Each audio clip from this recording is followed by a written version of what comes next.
Hi guys and welcome back to Football Manager 2017 as Edinburgh City. So, since we last left off, we've played a good number of games here. We're currently sitting in January, so we've played November and December's games. As you can see with a quick little scan, we have done exceptionally well and we're currently the top of League 2. We'll have a little look at the table in a moment. Game against Montrose away from home. Montrose sitting pretty poorly in the league. I think they're still bottom at this point. 10 shots to their 4, controlling the game, 64% possession to ourselves. A couple of bookings either side and a red card for a second booking for Matty Allen of Montrose. We were ahead in 16 minutes in this one through Mark Laird's penalty. We took a bit longer than I would have liked to actually secure the points with Chris McKee's 91st minute goal to settle things 2-0. So that was a good result for us there, coming off of that 4-3 win away at Forfar. So 2 away wins in a row on the road there. And we host Annan next time out. As you can see, a comfortable 3-0 victory. There's another red card for Annan Athletic. People certainly seem to like getting sent off against us. Dean Cummings got us off to a flyer in this one. He's having a good season as Dean Cummings. 8 minutes in, we go 1 up. Mark Laird adds to the scoring in the 23rd minute to make it 2. And then once again a 91st minute goal just to tie things up, this time from John Dunn. Gives us the 3-0 victory. Good confident game at home, 65% possession. We get through this one without any bookings to ourselves. 14 shots to their 12 and 5 on target each. The statistics show a closer game than the scoreline does, but at the end of the day we took our chances and Annan did not. I recall this game actually being a pretty tricky one. It was quite close actually, but we were just more clinical. Take a look at our next game, which was against Cowdenbeath at home. A 3-1 victory for ourselves, once again off to a flyer. Mark Laird penalty after 6 minutes gets us off to that flyer. 2 minutes later John Dunn scores another goal. 8 minutes, we're 2-0 up. Uzi C adds to it after 18 minutes, and at this point I'm thinking we're going to absolutely batter them. I'm thinking we're talking 6s or 7s here. But they do hold out until the 41st minute when they actually nick a goal back. And going in at 3-1 at half time, I'm feeling like we've let it slip a little bit just to be 2 goals up. But we come out in the second half and that result holds. It does end 3-1 to ourselves. Bookings for us in this game, 3 bookings for them 1, 24 shots to their 15, so an action-packed game. It's a good advert for Scottish lower league football, this one.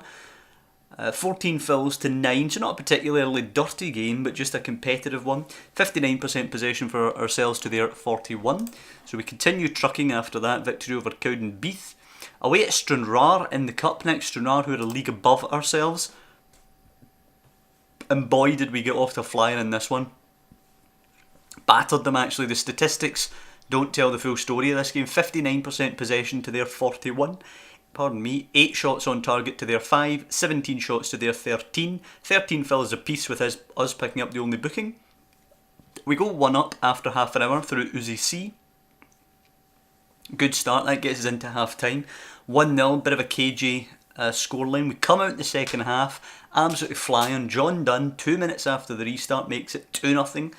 John Dunn again after 57 minutes making it 3-0, and we're having a party until Craig Malcolm in the 74th minute scores, gets it back to 3-1. Little bit of nerves creeping in, but we're probably going to make it. Then we get to the 90th minute where Craig Malcolm pops up again, and I'm starting to panic at that point, to be honest. There was 3 added minutes in this game, but we did get through it. If I recall correctly, yeah, if we actually have a little look here, where are we? 91st minute. Kyle Turner had a chance for Stranraer that he missed, so it could have been 3-3, but we did get through the Scottish Cup 3rd round into the 4th round, and that's a decent money maker for ourselves. We're only getting like 4k or something like that, or 6k for progressing, but that's a lot of money to us at our level. That's, our wage bill, if we have a little look, our wage bill is 2.6k, so that pays nearly a month's wages. So you can't really complain about that whatsoever. Then we play Arbroath away from home. Arbroath, who are going pretty well. We have a little look. Then they're predicted to come 6th, but they are performing above themselves a little bit. They actually A couple of years back were in League 1, but have since obviously come down to League 2. A 0-0 game away from home, we definitely got the better of it. 2 bookings late on for Arbroath, and what was a competitive but again not a dirty game. 17 shots for us to their 8. We had 9 on target to their none. So considering they didn't hit a single shot on target, I'm a little disappointed that we couldn't get the win in this one. But 58% possession to their 42 and 17 shots to their 8 gives us confidence going forward. Considering they're doing pretty well up there in the league, it was a good result to keep this unbeaten run going. Then we hosted Stirling Albion. A comfortable 2-0 victory for us, 63% possession to their 37, 4 shots on target to just their 1, and 11 shots to their 4. 22 fouls to their 11, but no cards each, so it must have been just silly, petulant little fouls. John Dunn, after the 32 minutes, put us 1-0 up. We went into half-time, came out in the second half, and after 17 minutes, just after the hour mark there, Uzi C sealing the victory 2-0. And we continue marching on after that Stirling Albion game. Then we go away to Clyde. It's pretty much like the Arbroath game.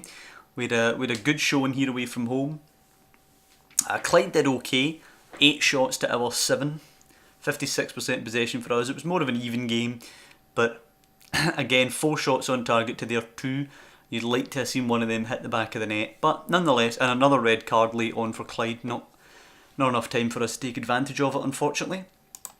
But that's another away game where we got a clean sheet. That's 4 clean sheets on the bounce we're actually running now, if we include this Berwick Rangers game, which we're about to cover.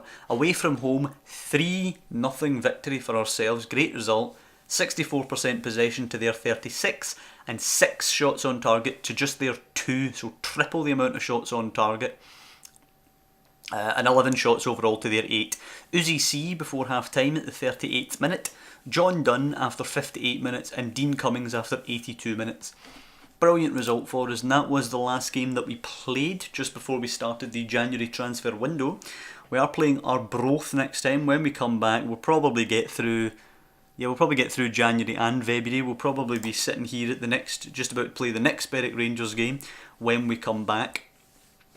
So I'll get those played and we can have a look at it. The season's not actually that long after that.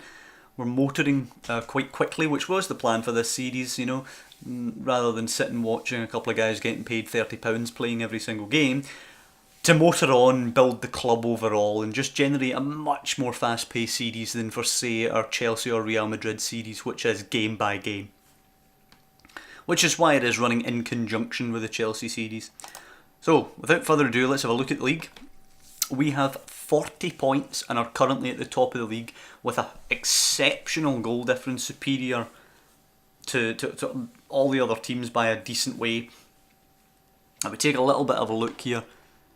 There are some games in hand. We're currently 11 clear of Stirling Albion. We're 12 clear of Elgin, who have a game in hand, and 14 clear of Arbroath, who have a game in hand. So if Elgin win that game in hand, they'll move to 9 points. So they're probably the closest team we have to worry about. We are playing them soon on our schedule. We're at home to them in the Cup, and then we visit them in the league. So something we have to worry about. Last time we went there, we did lose 2-1, but that was before we really got into our groove. That was in the Cup, actually. We played 2-0 in the league, but again, before we got into our groove.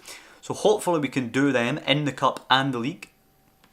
Beat Arbroath next time out, and we'll create a nice gap back to them as well. So hopefully we can actually go up as champions and win the league in the first season. Getting a bit ahead of ourselves though, we need to motor on to the next couple of games. I hope you guys are enjoying this series, this more rapid, this more concise way of presenting the game. It just lets us move things a little bit quicker and lets me take on some less, I don't want to say less exciting, but some less sexy clubs, just a little club trying to build them up to something in the league. So, as I say, hope you guys are enjoying it. Also, the Chelsea series is running alongside this one, so take a look at that if you are interested in more day-to-day, or you just want to see a big club with more quality players. We also have the Real Madrid series, which has concluded now, if you want to take a look at that. As I always say these days, if you could click the like button below, that would be a fantastic help. It does help more than you actually realise. I myself do forget to do it sometimes, but when I am prompted, I usually will give someone the little like there. So as I say, I hope you guys have enjoyed this, and I will see you next time.